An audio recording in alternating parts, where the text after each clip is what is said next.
എല്ലാവർക്കും നമസ്കാരം.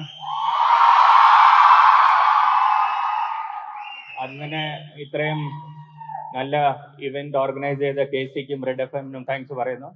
പിന്നെ ഇത്രയും ചെറുപ്പവും ചേട്ടന്മാരും മാമന്മാരും മാമികളും കൂടെ ഇരിപ്പുണ്ടെന്ന് തോന്നുന്നു. വലിയ സന്തോഷം എല്ലാവരും വന്നതിന്.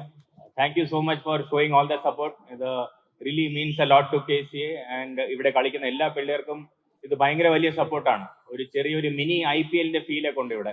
അപ്പോൾ ആ സപ്പോർട്ടും ആ ഫീലിംഗ് ക്രിയേറ്റ് ചെയ്ത എല്ലാ നാട്ടുകാർക്ക് വലിയ നന്ദി പറയുന്നു. പിന്നെ അത്രേ പറയാനുള്ളൂ. പിന്നെ നമ്മുടെ ടീം ഏത് രീതിയിൽ കുറെ പേര് വെടിക്കെട്ടെന്ന് പറഞ്ഞ് സിജോ മോൻ ഏത് വെടിക്കെട്ടാണ് ഉദ്ദേശിച്ചത് മനസ്സിലായില്ല.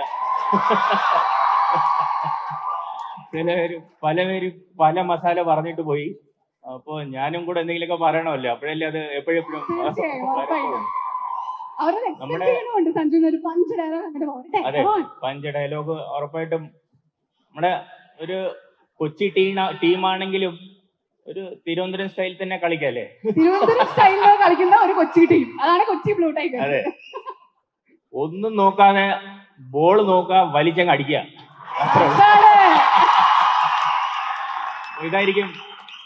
ഇതായിരിക്കും ഞങ്ങളുടെ മസാല, ഇതായിരിക്കും ഞങ്ങളുടെ recipe. But very very happy to be on this stage. Thank you. ശരിക്കും ക്രിക്കറ്റിന് പ്രണയിക്കുന്ന, നെഞ്ചോട് ചേർത്ത് വെക്കുന്ന ഒരുപാട് പേര് ഈ കൂട്ടത്തിൽ ഇരിക്കുന്നുണ്ട്. സഞ്ജു വെറുതെ നമ്മുടെ ട്രിവാൻഡ്രം ഗ്രൗണ്ടിലെ ക്രിക്കറ്റ് കളിച്ചു തുടങ്ങി ഇപ്പോൾ ഇത്രയും വലിയൊരു ടീമിന്റെ ഭാഗമായിട്ടൊക്കെ വന്ന് നിൽക്കുന്ന സമയത്ത് ആസ്പയറിംഗ് ക്രിക്കറ്റേഴ്സിനോട് പറഞ്ഞു കൊടുക്കാൻ ഒരു ക്ലീശ ചോദ്യമാണ്, ബട്ട് സ്റ്റിൽ അവരത് കേൾക്കാനായിട്ട് ആഗ്രഹിക്കുന്നുണ്ടായിരിക്കും. എന്തായിരിക്കും അവർ കുട്ടി ടിപ്പ് പറയാനുള്ളത്? Thank you, thanks for A good question. ഒന്നുമില്ല, തൻ്റെ ഇടം തന്നെയാണ്. കൂടുതൽ നമ്മള് ഒരു ക്രിക്കറ്ററായിട്ട് ഇന്ത്യൻ ടീമിലും കേരള ടീമിലും IPL ടീമിലും കളിക്കണമെങ്കിൽ ആദ്യം വേണ്ടത് ഒരു തൻ്റെ ഇടമാണ്, ഒരു കോൺഫിഡൻസ് ആണ്.